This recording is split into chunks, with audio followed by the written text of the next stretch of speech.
I never thought I'd have to protect my unborn child from my own mother.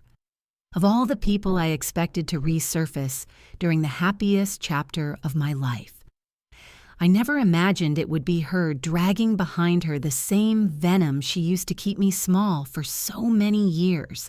It didn't happen overnight, but the day I learned she was threatening to take my baby before she'd even taken her first breath, I knew the past wasn't done with me yet. It was supposed to be a quiet season, me and my husband, prepping the nursery, baking pies, picking baby names. But peace never lasts long when you're the daughter of a woman who only calls you family when there's something to gain. She thought I'd still be scared, that I'd cave like I used to. What she didn't know was I've been preparing for this fight since the day I walked away. Stay with me. You need to hear this. I was folding baby blankets when the call came in. My sister's name lit up the screen, and for a second, I almost didn't answer. We usually text short things, check-ins, a funny meme here and there, but something in my chest tightened, like my body already knew this wasn't a casual call. I wiped my hands, hit accept, and pressed the phone to my ear. She didn't even say hello. Just blurted, "I'm so sorry. Mom knows you're pregnant." The words hit like cold water. Not because I was hiding it at 8 months pregnant. I couldn't hide if I tried. But because I knew what it meant. Knew the way my mother operated. Knew that the moment she caught wind of something good in my life, she'd find a way to twist it. She called my job. My sister continued, her voice cracking. Right in the middle of lunch rush, said someone told her you were expecting. She was furious. Said you weren't fit to be a mother. Said she was going to do the right thing this time and talk to a lawyer about grandparents' rights. I didn't say anything for a few seconds. My heart didn't race, my hands didn't shake. I just stood there, holding a pale yellow onesie, staring out the window at our frozen garden. She's serious.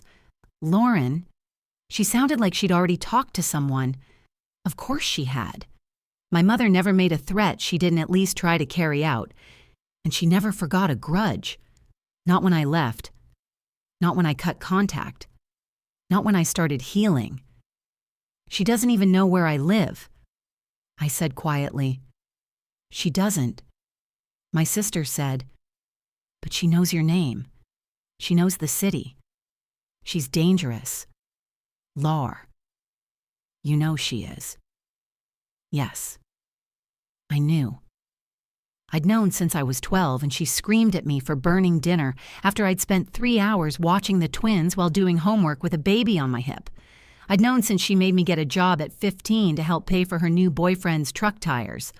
I'd known when I walked out at 17, took a Greyhound across the state, and spent my 18th birthday working double shifts at a gas station just to make rent. But back then, I didn't have anything she wanted. Now I did. I reassured my sister, told her it wasn't her fault, told her to block the number. Then I hung up and sat on the edge of the bed, breathing slow and quiet. The baby kicked, a soft nudge, like she was reminding me she was there. I rested my hand on my stomach and whispered, "You're safe. I promise you're safe." My husband came home an hour later. I didn't cry. I didn't panic. I told him everything, plain and simple. And to his credit, he didn't try to talk me down. He just nodded and said, "Okay, let's call Julia in the morning." Julia was our lawyer. She helped us draft our will, our guardianship documents, our power of attorney papers, every single thing we'd put in place the second we found out I was pregnant. Because I always knew this would come. We went over everything again that night. Reread the documents, reviewed the protections we'd already put in place, the no contact orders, the notarized statements. We even added a video affidavit just in case. My husband stood behind the camera while I sat there, looking straight ahead, 8 months pregnant and dead serious. "My mother is not to have access to my child," I said, my voice clear and calm. "Under any circumstance, I fear for my child's safety and mental well-being in her presence. I do not consider her family. She forfeited that role a long time ago. I didn't flinch once. Not when I said it. Not when I watched it back. The next morning, I sent everything to Julia with a short note just in case. Then I went about my day. Fed the goats. Checked the pie orders. Updated the website for the bakery. People always say motherhood changes you. But for me, the change came long before I ever got pregnant. It came the day I realized I didn't have to be afraid of her anymore. That night, I sat on the porch with a mug of warm cider and my hands on my stomach. The moon was out. The air was cold but still. And I thought about how far I'd come from that scared teenager in a stranger's basement apartment, hiding her bruises and hoping nobody asked too many questions. They say trauma gets passed down if you're not careful, and they're right. But it can stop, too. It can stop the minute someone says, "Not with me." I said it that night. Said it out loud to the sky. Not with me. Not with my child. Never again. The first time I realized my mother didn't see me as a person, I was 11.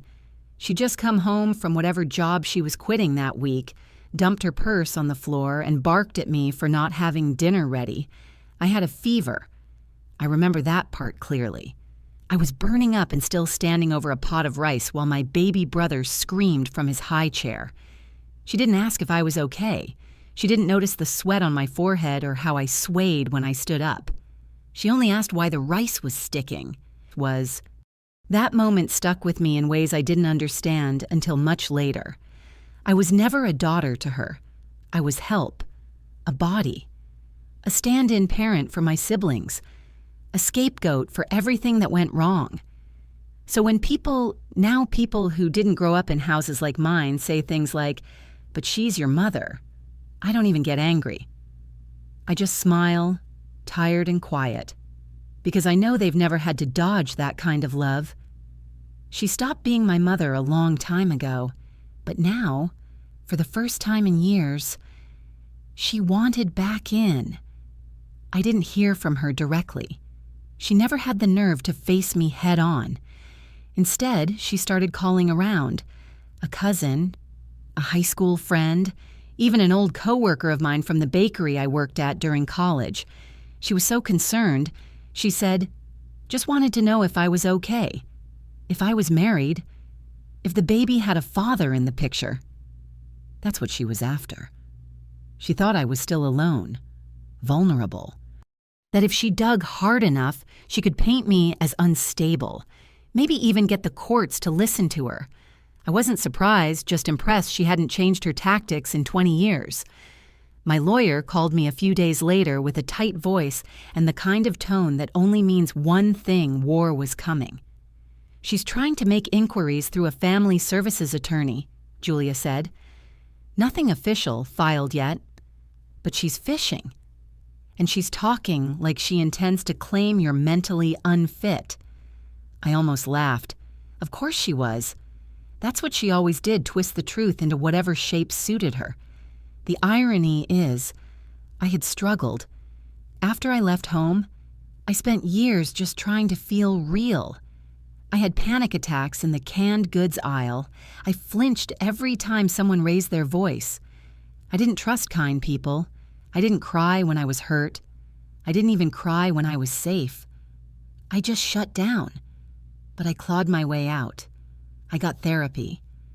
I found work that gave me peace. I found someone who didn't flinch when I broke down at the scent of cinnamon because it reminded me of a time she slammed my head into a spice rack when I told her we were out of money for groceries. He didn't run. He held me. I rebuilt. And she hated that. Hated that I'd become someone she couldn't control. So when Julia laid out the possible next steps, the motions she might try, the loopholes in state law around grandparent visitation, I didn't panic. I just nodded. And then I opened the folder I'd kept in the bottom drawer of my filing cabinet. It was thick, labeled in permanent marker just in case. Inside were police reports I had requested years ago, hospital visit summaries, notes from mandated reporters at school, copies of old text messages she sent me, calling me a whore, a failure, a waste, copies of the credit card fraud investigation. I had a binder for it all, because I'd never once believed she was finished with me. I scanned the whole thing into PDFs and sent it to Julia. She replied within an hour. This is gold. If she tries anything formal, she won't make it past discovery. I wish I could say I felt victorious, but the truth is, I just felt tired. Tired that I even needed a folder like that. Tired that, instead of preparing for baby showers and birth plans, I was preparing legal ammunition against the woman who gave me life and then spent 20 years trying to take it apart piece by piece. My husband came home to find me sitting on the nursery floor, surrounded by tiny socks and court documents. He sat beside me and didn't say anything at first, just reached out and ran his hand over my back until my shoulders finally relaxed. She's not getting near her, I said, staring at the crib. I know, he said. You already made sure of that. There was something quiet and final in his voice that I needed. Not pity, not fear, just solid belief. Later that night, I held my phone in my hand for a long time, scrolling through blocked numbers. Her name was there, still saved in my phone like I might someday need to remember who she was. I hovered over it, not to unblock, just to remind myself that boundary was still mine to hold, and I would, for me, and for the little girl who'd be arriving soon. The morning after we sent everything to Julia, I went about my day like I always did, feeding the goats, checking the greenhouse temperature, double-checking the bakery orders for Saturday pickup. The body moves even when the heart's heavy. That's something you learn early when you're raised in a house where emotion isn't safe. You learn how to keep doing while you're breaking. But I wasn't breaking. Not this time. I kept glancing at the baby monitor camera we'd already set up in the nursery. Even though no baby was in the crib yet, I guess part of me just needed to see that empty space and remind myself it was real, that she was almost here. That this house, this life was mine, built without a single penny from my mother, without her voice in my ear, without her rules in my head. Every inch of this piece I earned. Still, peace is a funny thing. You don't realize how much you protect it until someone tries to step through your door without knocking. And even though she hadn't knocked, just made noise from the edges, I could feel her circling, like smoke under the door frame. Not quite fire yet, but enough to make your throat tighten. Around noon, I got a message from my cousin Eric. We hadn't spoken much in years, but he was always one of the better ones, quiet, observant, kept to himself during all the drama at family gatherings. He said he wanted to talk, that it was about my mom. I called him back from the back porch, my eyes scanning the fields like I might spot trouble walking up the gravel path. She's been talking, he said, his voice soft like he didn't want to be heard. Said you're unstable, that you've been in therapy for years, that you're paranoid and angry and not fit to raise a child. I felt something in my chest go still. She told Aunt Linda that you were hiding in some farmhouse in the woods, and your husband is controlling and probably hitting you. She said she's trying to save the baby. That's how she always did it. Painted herself the savior, never the storm. I didn't say much, just thanked him, told him I appreciated the heads up.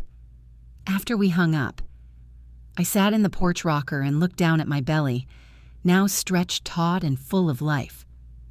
The baby shifted, like she felt the change in my body. I whispered, "She's doing it again." Making me the broken one so she can play the healer. That had always been her move. When I was a kid and someone questioned her, maybe a teacher, a neighbor, even a nurse, she'd launch into that sad voice. The one that said, "Lauren's always been difficult, so sensitive, so dramatic." She'd sigh, place a hand on her chest like the grief of having such a troubled daughter was just too much for one woman to bear. And I used to believe her. That was the worst part. I believed I was the problem. That if I'd just been easier, quieter, more obedient, maybe she wouldn't have hit me. Maybe she wouldn't have locked me outside in the snow. Maybe she wouldn't have taken my tips from the diner and used them to buy scratch-offs. But I wasn't broken. I was reacting. I was surviving. There's a difference. Later that day, I pulled out a journal I hadn't touched in years. It was battered leather, cracked at the edges, a coffee ring stamped on the back like a memory that never quite faded. I flipped through old pages until I found one I'd written the day I turned 21. It said, "I don't know what kind of mother I'd be, but I know exactly what kind I won't." I read it over and over. Then I picked up a pen and started writing again. Not for evidence, not for court, not even for Julia, just for me. I wrote down every time she tried to rewrite history, every time she told someone I was overreacting when she bruised my ribs, every time she lied to family and said I ran off with a boy when I'd been working 60-hour weeks just to keep a mattress on the floor. I wrote until my hand cramped, until the baby kicked hard enough to make me smile through the ache. That night, my husband lit a fire in the backyard pit, and we sat there in the cold, wrapped in flannel, the journal on my lap. He didn't say anything, just held my hand. "You think I'm doing the right thing?" I asked him. He didn't answer right away. He just looked at me like he saw every version of me, the scared girl, the angry woman, the tired but still standing mother-to-be.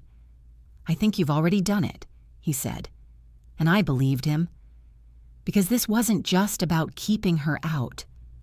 It was about keeping me in, keeping myself whole, keeping the story honest, even when she tried to rewrite it in someone else's voice, and keeping the future safe for a little girl who deserved to grow up, never doubting that her mother fought for her without screaming, without running, without breaking, just standing.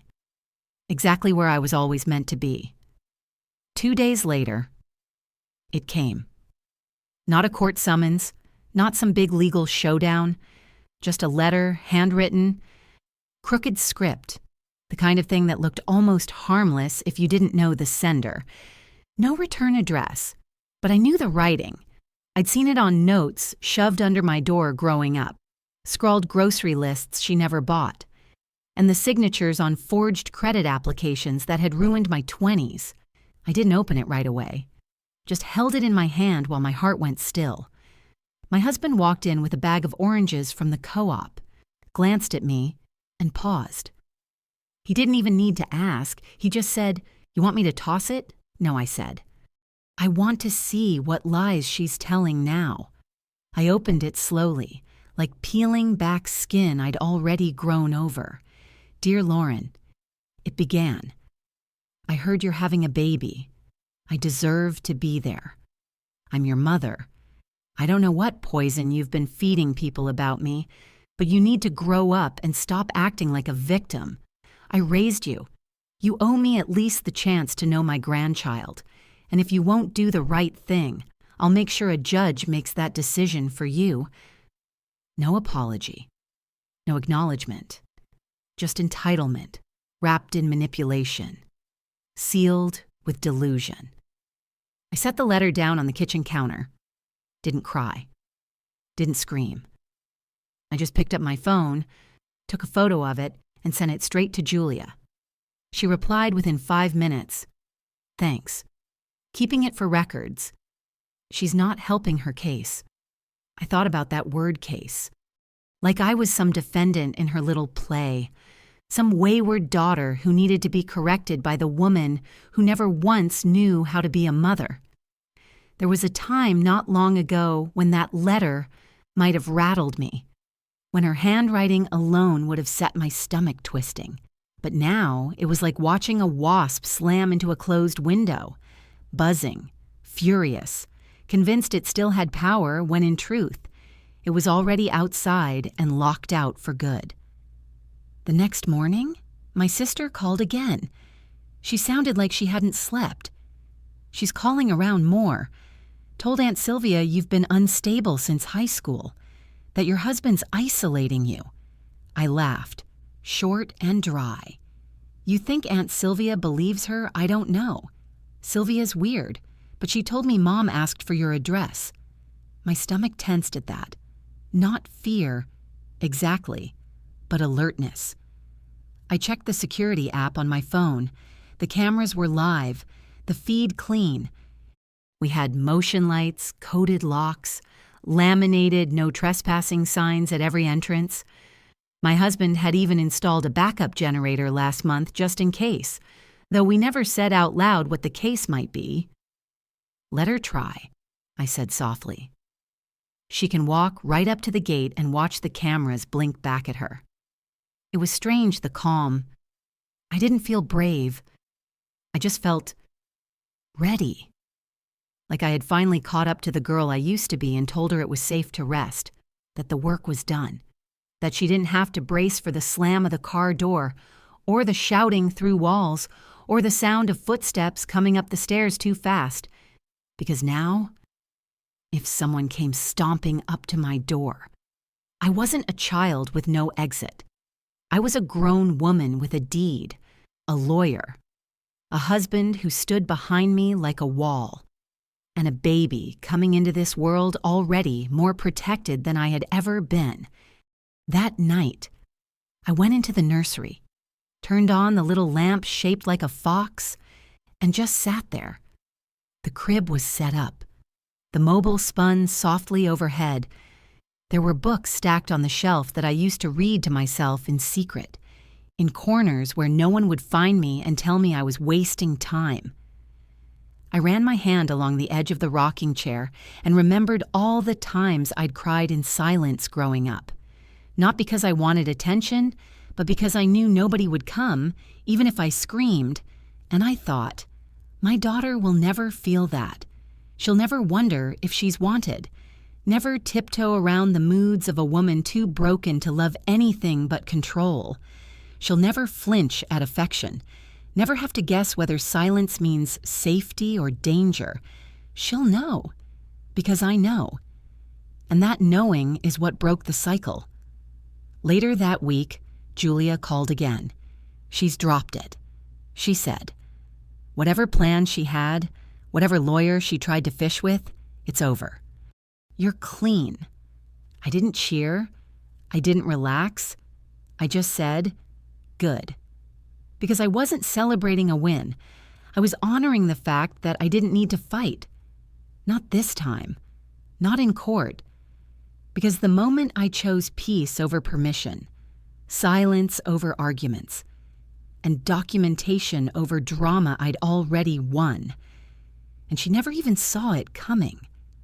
The day my daughter was born.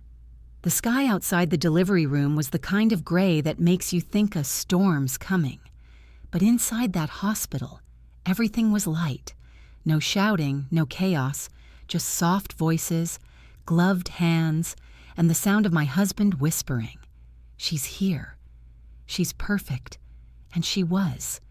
8 pounds, 6 ounces of quiet strength, with a full head of dark hair and the softest little fingers I've ever felt. When they placed her on my chest, I didn't cry right away. I just stared, like I was meeting someone I'd waited a lifetime for. Someone who, somehow, already felt familiar. She looked up at me like she already knew me. Not the version I had to be for my mother, not the one who ran, or fought, or survived. Just me. The nurses cooed and the machines beeped, and the world kept spinning like it always does. But something inside me stopped, paused, reset. like this was the moment everything I'd fought for had been leading to. Not revenge, not justice. Peace.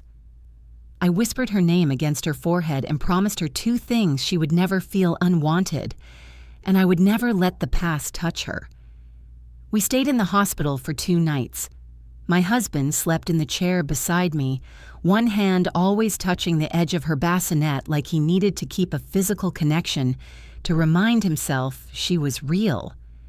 I watched them both with a kind of tenderness I didn't know I was still capable of. After everything. After all of it. On our second morning, a nurse came in with a stack of flowers and a clipboard. "You've got a delivery," she said, setting down the arrangement. "Pink roses, hydrangeas, something expensive, the kind of bouquet that tried too hard to say what someone didn't have the guts to say out loud." There was a card. I picked it up with clean hands and a steady heart. "Congratulations on the baby. Maybe now you'll understand how hard being a mother really is." No name, no signature, just the same bitter perfume I'd smelled on too many letters, too many pillowcases, too many parts of my childhood. I dropped the card in the trash and gave the flowers to a nurse who said her niece was having a baby next week. I didn't even feel angry, just done. Because that card wasn't about me. It was about control, about trying to get in, even now. And for the first time in my life, I didn't even flinch. Back home, things settled into a rhythm. Midnight feedings, diaper changes, little sighs and baby stretches, and the sweet weight of her sleeping against my chest. My body ached. My hair was a mess. My days blurred together, and I was the happiest I'd ever been. Not every day was perfect, but none of them were poisoned. That was enough. About 2 weeks in, my sister came by to visit. She brought soup, muffins, and a tiny knit hat she'd made herself. When she held the baby, her eyes welled up, and she looked at me like she couldn't believe we made it here. "I keep thinking about Mom," she said quietly. "How she must be spinning right now, not knowing anything, not seeing her, not being in control." I nodded, gently rocking the baby in my arms. "She had 30 years to be a mother," I said. "She chose everything but that." We sat in silence for a while, not heavy, just full, like the kind of quiet that finally means safety. Before she left, she turned to me at the door. "You broke it," she said. "The cycle. You really did." And I think that's when it hit me. Not during labor, not even the day I held my daughter for the first time. But in that moment, with the smell of soup lingering in the air and the baby sleeping soundly on my chest, the war was over. There wouldn't be a final showdown, no courtroom, no face-to-face screaming match, just a life without her in it. And that was more powerful than any verdict. Some nights, I sit on the porch with the monitor beside me and think about how small my world used to be, how I used to shrink myself just to survive, and how now, every breath I take, every kiss I place on my daughter's forehead is proof that I chose different, that I am different. People say blood is thicker than water, but they never finish the phrase. It's the blood of the covenant is thicker than the water of the womb, which means the people we choose matter more than the ones we're born to. I wasn't born into love, but I built it. And one day, when my daughter is older and asks me about my childhood, I'll tell her the truth, but only as much as she needs to understand. Because the only legacy I want to leave behind is this, that it ends with me. And she begins with peace.